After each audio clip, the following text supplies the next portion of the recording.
That seems really a little bit too like caveman-y. Well, we could try singing a sea shanty instead.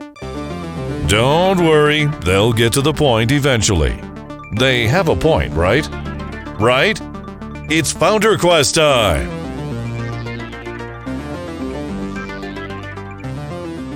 You know how we had that recent episode with John Nunemaker about Flipper and feature flags and that sort of thing? Yeah. Like a podcast episode. Yeah. Mm-hmm. I thought you meant like the dramatic episode. It's just another episode with John. Oh my God. That guy. That was awesome. Yeah, that was a good conversation.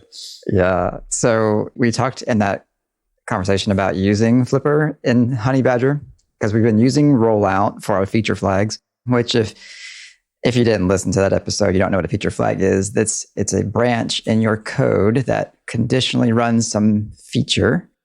So you can limit it when you deploy it to people, and you don't have to deploy a new thing to all your customers at the same time. You can test it live. I'm not sure if we actually explained it in that episode. This will be good background. I wasn't there, so I'm usually the driving force behind backing up and explaining stars get always, I forget about that, yeah.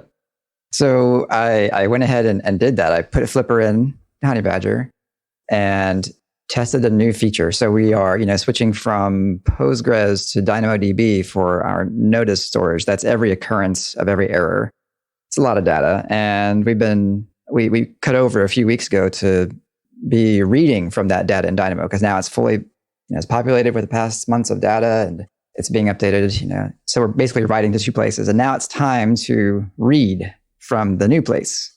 So I tested that with Flipper. And I'm so glad that I used Flipper for that feature because it saved my bacon this week. I deployed the reading from Dynamo. So we've been doing reading for a while. And what I deployed this week was not writing to Postgres anymore. So stopping the dual writes.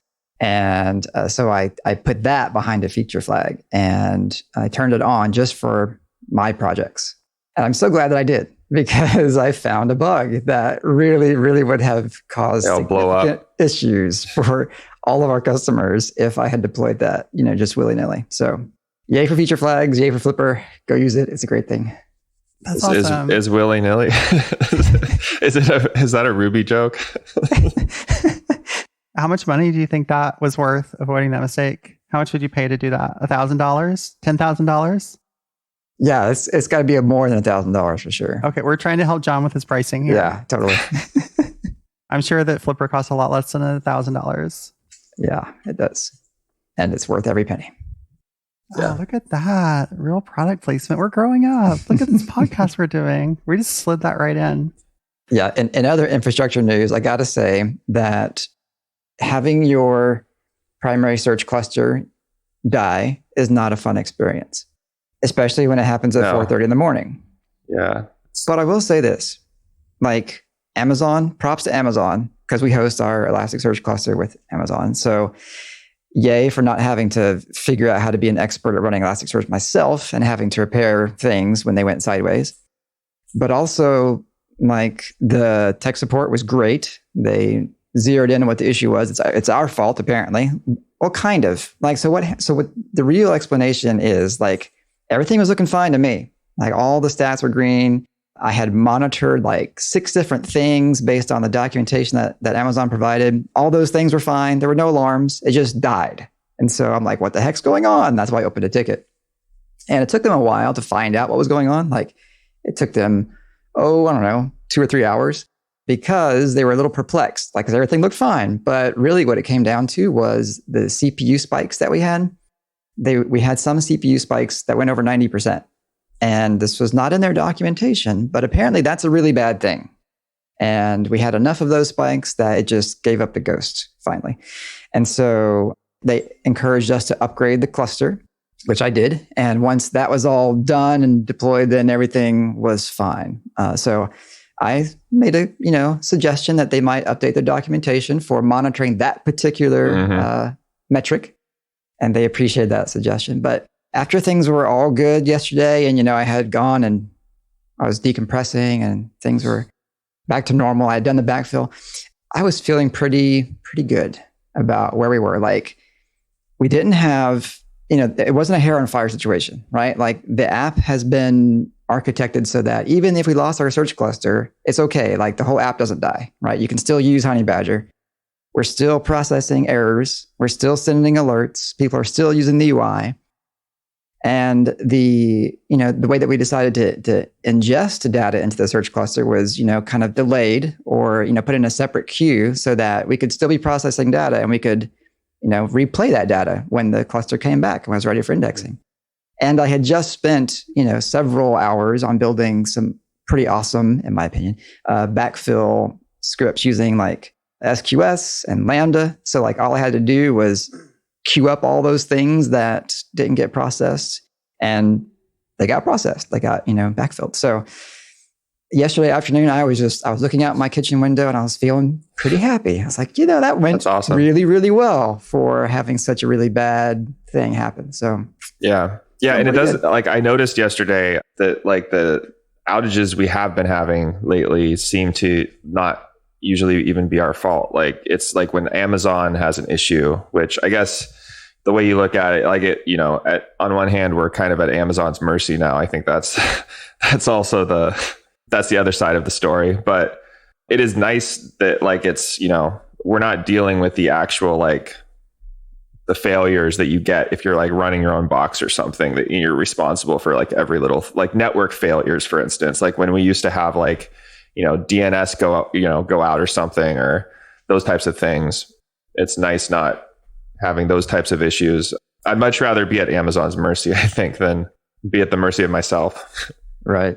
Yeah. Still though, like, I don't know, this has a little bit of the sort of like a nostalgic flavor to it, right? Just like a random, like, oh, if your CPU usage goes over X amount, like your cluster just dies. Like that's got a little bit of the old, like that's the Elasticsearch I know and love from back in the day. So it's nice to stay in touch with our roots every now and again. It seems like that would be the kind of thing that they could at least like have a default notification for. Like if they know that that's a terrible situation, why don't they just like have an email that automatically like it sends you and like, oh, we noticed like you're not monitoring, those sorts of things. Is that like out of, I could see why you wouldn't want to, but like it just seems like it would be a nice touch. That's not the way Amazon does. It's not Amazon, I know. Yeah, they're really a sharp knives kind of company. It's like, here's all the tools and we'll give you some good guidance, but you have to go and look for that guidance. And I mean, literally, we have like 8 alarms, CloudWatch alarms set up for our Elasticsearch cluster. All of them came from the documentation where Amazon says, here, you should monitor this metric and it should not go over this threshold for this long. I'm like, okay, plug those numbers in and I've got my alarms, but they're not going to, force you to do it. But yeah, I guess a more curated experience would be they would say, here's all the pre-configured alarms based on our recommendations. And then you can turn them off if you don't want them, but we really think you should have them, Yeah. Maybe it's a suggestion I should make to them. I'm pretty sure they'll just laugh at you. It's not, they assume you know what you're doing. They're like, sure, we'll just go tell Jeff that right away. I guess he's not even like, maybe he'll work on that now that he's not CEO. There you go. So I've got to ask, circling back to the first thing about the Dynamo, are we storing notices now in Dynamo? Yep. Or did we back off of that because of the bug? No.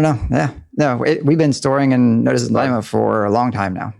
Weeks or months, but did we turn off the Postgres? No, Postgres is still going, and that's that. Okay. Yeah, that was the bug where when I stopped it for a few projects, those projects started having some intermittent problems. But you fixed that this morning. I fixed that this morning. Yeah.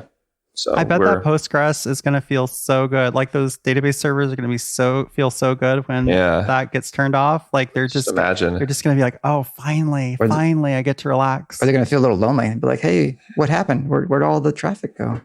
Why aren't you talking to me anymore?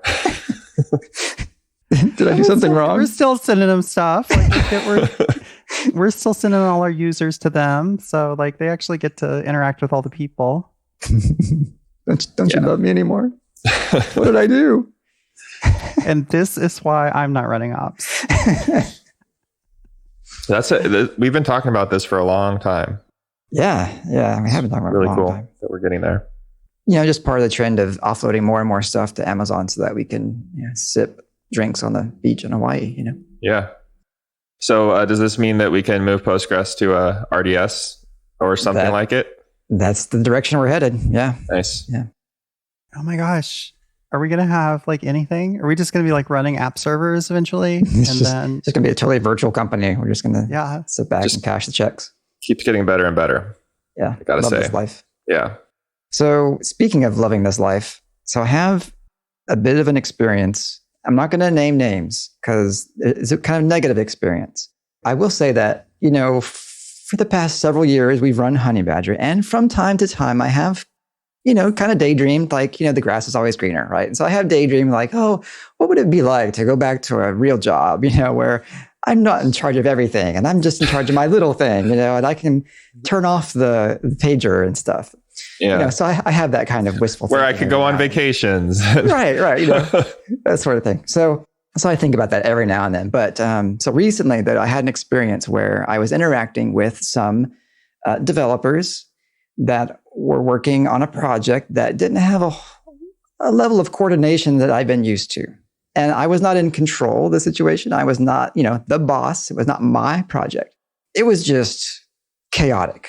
That I think is the best way that I can describe this particular project. And I was interested in participating, but I couldn't. I was like, no, I can't do that. My life is crazy enough. I don't need more crazy, But as I thought about it, I thought, you know what? There are some organizations that are like that. There are some, probably many companies that are like that, where the development team is, just kind of all over the place, and maybe they don't have a great architecture or whatever, And so I had that experience and just made me renew my gratitude for, the nice architecture that we have, for all the care that we've put into our system so that it's, in my opinion, well designed and reliable and it's orderly and things make sense, So I'm just loving Honey Badger this week. Nice. Things are making more sense over time, it seems. So shout out to all those people who feel like they're overwhelmed by the chaos at their employer. I feel for you. It's like a hair on fire company. Everyone's running around. Right. Yeah. Y'all were talking about being able to go on vacation. And I don't know if y'all have heard about jobs lately, but it seems like when I hear my friends talking about their jobs, it doesn't really seem like they get much like real like vacation where they're not like having to be glued to a computer anyway. Or not, having to be like on call. I wonder, like, if since like so many companies have been switching to remote the past year because of the pandemic, but they haven't figured it out. Like, I wonder if people are really especially struggling with like being glued to Slack or, being just stuck on the internet, because that's easy to fall into, even if you know what you're doing. I could see that, where you can't go on vacation without like having Slack on your phone and checking in or whatever. Yeah. It's definitely a skill that you have to build up both individually and as an organization, right? Mm-hmm. To set expectations. I saw this cool thing. I don't remember where I saw it, but it was like I think it was like a signature in an email or something. And it was basically, the idea was like this person said something on the lines of like, your work hours may not be my work hours, so please do not feel obligated to respond to this during your non-work hours, right? So the idea being like, I might be up at 4 a.m. and sending this email, but it doesn't mean you have to be up at 4 a.m. to respond to this email. You can get to it whenever, right? And I like the idea of, just being upfront with people like, it's okay to just be calm and not have to feel like everything's urgent, sort of thing. Yeah. Yeah, I'm loving the calm company lifestyle. Yeah, I was worried about that this week as I've been interacting with our awesome contracting team. Oh, yeah, how's that going? It's going really well. We've been getting a lot of work done. I've been using this I've pretty much been like centralizing everything around GitHub. So like I've spent the week pretty much living in like the GitHub notifications tab. I kind of did some work last week to like tune my GitHub notifications so that they're not quite as overwhelming as they used to be. Just like unsubscribe from projects that I'm not like directly responsible for or need to monitor. So I can now like basically keep whatever inbox 0 in my notifications tab. I can be sure that anything that like needs my attention is in there. I've been so excited about like all the progress we've been making. Like I've been really on top of like, reviewing everything like as immediately as possible. And I was like, oh no, like what if like people get used to this and then I'm just like like I just live here now. Like I now exist within the GitHub notifications tab. Like if I add like 10 people to this process, that's going to be like my full-time life. So it made me just think like it is important to like build the asynchronous expectation into the, manage that expectation, even if you at the moment you can like, be responding instantly. I've done that a bit with my blog contractors. So yeah, when I first set everything up, I was just like you are now. I was like just constantly monitoring my project management and getting back to everybody super quickly and everything. And eventually it's just like, I can't do anything else if I'm doing this. Like this has to be my full-time job forever if I just keep doing this. So what I did is I essentially made Monday blog day, and sometimes it's still spilling over into other things, but eventually I want most of the blog stuff to happen on Monday. And what I mean by that is Ben Finley is going in and he's doing like, if people, open a ticket or they ask a question for us and it's not like something super easy to answer, it's something that requires a decision, he'll just be like, okay, we will get back to you after our meeting on Monday. So every Monday we have a blog meeting where we just like go over all the proposals, go over questions that people have, look at what drafts need to be reviewed, etc. And then we just sort of like knock them all out. And then, we get done with our meeting and I go off and do the stuff that doesn't make sense to have Ben Finley do because it's of more of a technical nature. And yeah, so basically like everything gets sort of concentrated around Mondays. And I find that this is much more sane, much more sort of tolerable, because I'm not quite at the point where, the rest of my week is free for other things, but I can see it. I can see it on the horizon. I'm so close to it. One of the other main things that was holding me back from that was that I was scheduling, when authors get in touch with us and want to write for us, I usually talk to them for, have a brief Zoom call. And I was doing those throughout the day throughout the week. And that was really kind of messing with me. It was sort of breaking up my day in a weird way. And so I was like, okay, all those go on Monday too. Yeah. So I'm really hoping that, this kind of, I don't know, in terms of setting expectations, like we are definitely doing that in terms of just like, I kind of tell people, I'm like, if you are working on an article for us and you're actively working on it, it will probably take a month from start to finish. You're not going to do like 4 articles a month for us because it just takes time, right? Because this isn't the only thing that we are doing. Yeah. What it sounds like is that we're finally, it only took us like 10 years, but we're finally getting around to implementing that 4-hour work week book. Right. Yeah. And on that note, like I made for me was kind of a dramatic decision this week. I think it was, what's this? I think it was Tuesday or Wednesday. I don't remember when, but so I had this email from Postmark and they said, we're getting rid of TLS version 1. So TLS is the SSL protocols that web servers use when you talk to them. And version 1 is old and, busted and we need to get rid of it. So they said, looks like your app is still talking to our API on that protocol. So you need to upgrade that, before we turn it off. It's going to happen in April, blah, blah, blah, blah. I'm like, okay. Normally I would put that off. Be like, yeah, April, I'll get around to that. No problem. But for some reason, I don't know why, I was like, you know what? I should just go ahead and take care of that. I knew exactly what I needed to do. I just need to, upgrade Ruby. And I figured, well, while I'm at it, I'll upgrade the Ubuntu version that we're using because we're on an older, still LTS, so we're still covered, but there's a newer one since then. So I'm like, you know what? I'll just make some new images and we'll have a new Ruby, we'll have a new OS, everything will be fresh and sparkly clean and it'll be great and it'll last another couple of years. I don't have to think about it again. And here's where the decision came in. Because normally in this situation, I would just go do the thing, right? I would make a new image, boot it up, blah, blah, blah. But this time I said, you know what? I am never going to do another thing like this again in Honeybadger without documenting it. Step by step, everything that has to be done, every command that gets typed in, every action that I take is going to be documented so that the next time this happens, someone else can do it without me. Yay!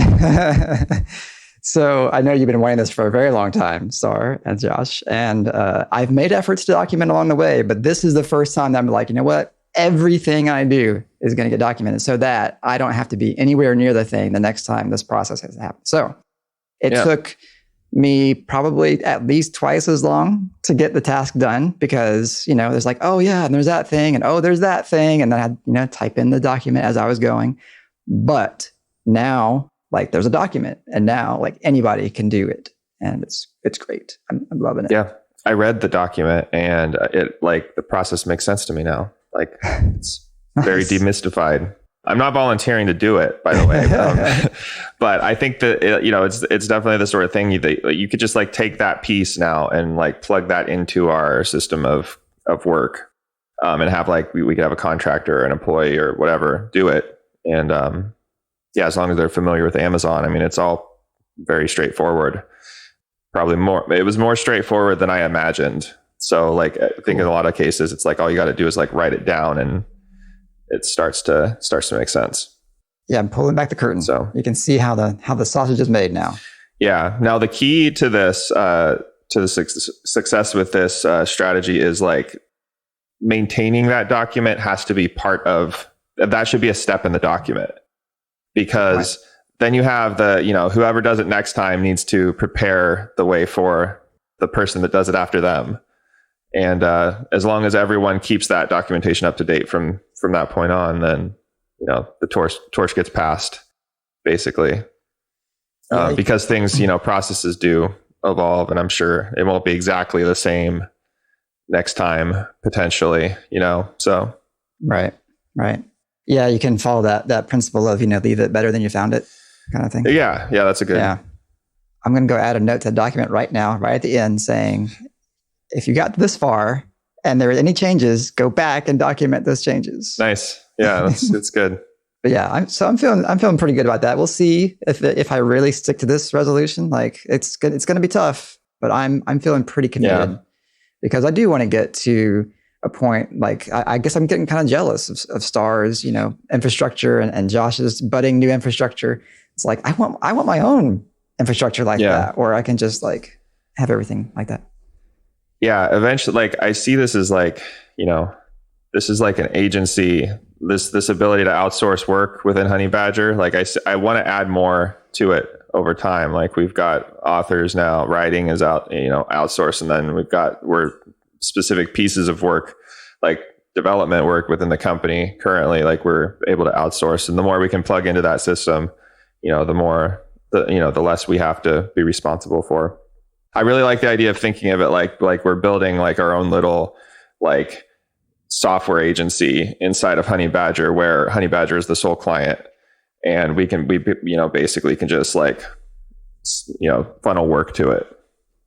Yeah, I kind of think of it, the stuff I've been doing, I've kind of been thinking of it almost like an engineering project. It's like I'm building a machine that creates blog posts, right? Or creates, some sort of content, because it doesn't, you can point the machine at whatever. And yeah, the downside of that is it takes a lot longer than just making a blog post, right? It takes a lot of time to do that. But, eventually it gets going and it's nice. One thing I just wanted to throw out there with regards to documenting things, and I'm not sure if this, is the right choice for the stuff you're doing, Ben, or not. That's up to you to decide. But one thing I found useful, and I might actually do more, is just video for like recording, like just how do you do a thing on a website, and then what series of steps you do, just like taking a screencast of yourself doing it. Sometimes when I remember to do it, I'm like, oh yeah, this is way easier than if I was trying to explain it to somebody. Yeah, I love that idea. I hate the idea of recording myself, but I love the idea of having that recording. Because I think that provides a lot of context, and I think there's value. It reminds me of the DHH's video when he introduced Rails and his build a blog in 15 minutes thing, and there are parts in there he's like, "Oops," where he made a mistake, right? But I think even in the mistakes of those kinds of videos, there's a lot of valuable info. So it's like, oh, I was gonna do this, or I forgot about that, and stuff that just doesn't really come up in a document like they do when you're watching someone do that thing. Mm-hmm. Yeah, totally. Or if those really bug you, like we could get an editor, like we have got a podcast editor, and they could just like edit out all the oopses, and so it could just. I was gonna say yeah, you're just in the Matrix. You're Neo. Well, we could have it. We could have it transcribed too. So we get the guide from it as well. That's right. It could just be like our internal. Yeah. Yeah. Then you should record your TMUX session or whatever, so you can have all those commands recorded for you, and you just copy and paste them in. Yeah. Yeah. Sounds we'll great. Just call it Ben Curtis University or Honey Badger University. Well, that's the other thing, I guess, aside from being recorded, is like it feels like the most boring thing in the world to have someone watch this, right? Like upgrading Ruby, compiling Ruby, and doing updating our Ansible scripts. Like all those things to me just seem exceedingly, soul-crushingly boring to watch. And so I'm like, why would I inflict this upon anyone as a recorder? Not if you're me, who is trying to figure out how the hell to do it. And that would be exactly the video I wanted to see most. Yeah, for sure. I think there are some newer screen recording, screencasting software. I think there's some software out there, the newer things that people have been building that make it a lot easier too. I don't know. I forget. I've seen a few. I don't remember their names, but it seems like if it was just easier to record and maybe do some quick editing along the way, or turn it, pause it while the compile is happening, and then, resume. Okay, it's finished now, and now we're back. Right. Little things like that make it a lot easier to do that on a regular basis. I'll think about that. I think I've seen Loom referenced for that. Yeah, Loom that was one. Yeah. Loom, Loom scared me because I tried it. Did I tell you about this? I don't think so. No. So Loom, I did a trial of Loom, and I had left it installed on my computer. It had some the app had some glitchy behavior that happened a couple of times, and I didn't think about it. But then one day, it was I forget exactly what it was doing, but I noticed it. And so I was investigating how to basically I think quit it or something. And it opens up the Loom website, and there is a 8-hour video of my screen because it streams to their service. Mm-hmm. That's not cool. That's not cool at all. No, it's not at all. It's not cool. So I literally panicked. And deleted my account, and I have never used Loom again. So I'm a little bit skittish on Loom now. Yeah.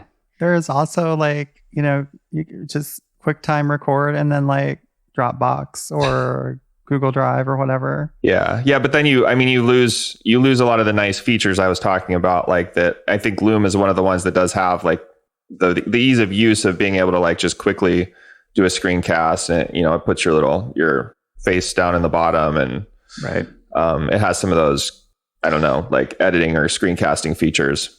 I have ScreenFlow, which is a Mac software that allows you to do recordings pretty easily. And it's the classic one, huh? Yeah, and it's awesome. It's a great, and I got it specifically to do back in the freelancing days, actually, when I was showing clients stuff hey, here's how this works, and just walk them through something. And it's fantastic, but I haven't used it in a while, and I can't remember if it has the watch your face and do the screen at the same time thing. It probably does by now. Yeah, we don't really need to see your face, Ben. If you're upgrading Ubuntu, your face is fine, nothing against it, but you don't want to see the pensive or the utterly bored stuff while it's happening. Yeah. And I just saw, I have to look this up because I can't remember the name of it, but I just saw on Twitter, I think it was Alex Hillman. I think he was talking about this video editing thing that came out. Maybe it was on Product Hunt. I don't know. It takes out all of the pauses. Just automatically cuts out all the silence for you. So apparently it does all that annoying stuff. So I'll have to check that out. Maybe that would also be something that we can help make that a nicer experience rather than just sitting there and watching me blink. Yeah. Yeah. The one snag is I typically do this stuff again at 4 a.m., 5 a.m., and the rest of the family is not awake, and so having me giving the monologue about what I'm doing. It's okay. You can whisper. Like a whisper. You're like, ASMR. okay. That would be amazing, actually. That would be amazing. Don't forget to use sudo. The server whisperer. That's so awesome. I gotta have a YouTube channel. Well, the big thing in my life this week has been there's a company whose name I am really embarrassed to say. So I'm going to try and avoid it. It makes giant bean bags. And so, as y'all know, I recently finished building a sort of backyard office. And, it's a little bit larger than just a desk. Like my desk and stuff takes up about, I don't know, a third of it. And so the rest of the space I really wanted to be like a nice reading nook type thing where I could, basically where anybody in the family could be like, okay, I want to like be in a quiet place and, not be surrounded by clutter because we got a small kid. So of course, everything in the main house is just a disaster. So I got this gigantic beanbag. It's 6 foot diameter and it's amazing. It's amazing. I love it. And so, and I also got a matching ottoman and it's covered in this, I got a rug to put under it and it's covered in this white stuff that looks sort of like, it looks like almost like if you've ever seen like raw cotton or something, like it's kind of like furry. It's kind of like swirly. It's really nice. That's my, cozy. That's my fun thing. Yeah. So like I can finish, I don't know, working on some honey badger stuff. You're like, I want to take a 5-minute break and I can just like go like plop down in this gigantic thing. It's like the way I'm picturing this, like your desk takes up like a quarter of the office, and then the 3/4 is the bean bag. Is that like? Pretty much. I mean, the bean bag takes up about a quarter of it. Ah, okay. Yeah, and I've got a room divider, so I can't actually see the bean bag from my desk. It's actually turning out very nice. Like the setup. I'm usually terrible at like interior like design or whatever, but this is actually turning out really, really great. Does it have is that like a freshman dorm room kind of vibe going? Oh, no. We're much classier than that. Okay. All right. No. It's got kind of a, I don't know, kind of like a hippie lady vibe going. Okay. Yeah. Like I'll take a picture. I love interior design stuff. So I'm all about seeing pictures of people's places. I might have to get a giant bean bag now. Yeah. I've thought about doing that. And our couch needs to be replaced in our living room. And we seriously thought about like get rid of the couch and just get one of those huge bean bags or maybe 2, right? Mm-hmm. But we haven't pulled the trigger on that yet. Yeah. So the thing about this is you wouldn't want to sit on it with somebody who you're not comfortable sort of like snuggling up to. Because even if you're sitting separately, like you're still very close because it kind of pushes you together. I'm sure your kids will love it, Ben. Having a single bean bag. Yeah, exactly. When they're playing Smash, I'm sure they're going to love that. Yeah. Turn into literal Smash. Oh my God. So that's been great. I'm really loving it. That's cool. You can grab the book when you need a break and just relax and totally. Oh, the other thing I've noticed, I hope none of my authors are listening to this right now, because I've realized I can be like, let's make this an audio call on my author calls, and I can just go like sit in my giant beanbag while I'm doing these calls. For real. Yeah, I've done a lot of calls this week, more than usual, because I'm kind of ramping up the whole sales thing and figuring that out. So I'm getting a lot of advice and talking to people. And one of the calls, I was arranging the meeting, and I said, should we just make this a phone call? Because like I don't know about you, but I've had enough Zoom. And the person's like, yes, totally. We should totally just make it a phone call. And so it was nice just to be able to stand by the window, look out the window, and look at the trees while I was talking, as opposed to having to stare at the screen. It was nice. Good change of pace. Yeah, it's very nice. Should we wrap it up, or do you have anything else you want to talk about? Hey, let's get people to recommend their favorite beanbag chairs to us if they have them, because I'm in the market. So okay, yeah, recommend your favorite beanbag chairs. I can also like go offline and tell you which one I got. We put it in the show notes. Can we put it in the show notes? Is it that embarrassing, or can it go in the show notes? Oh, it's fine. It's not. It's just Nice. We can put it in the show notes. Awesome. You have been listening to FounderQuest. I got it right this week. I didn't say honey badger.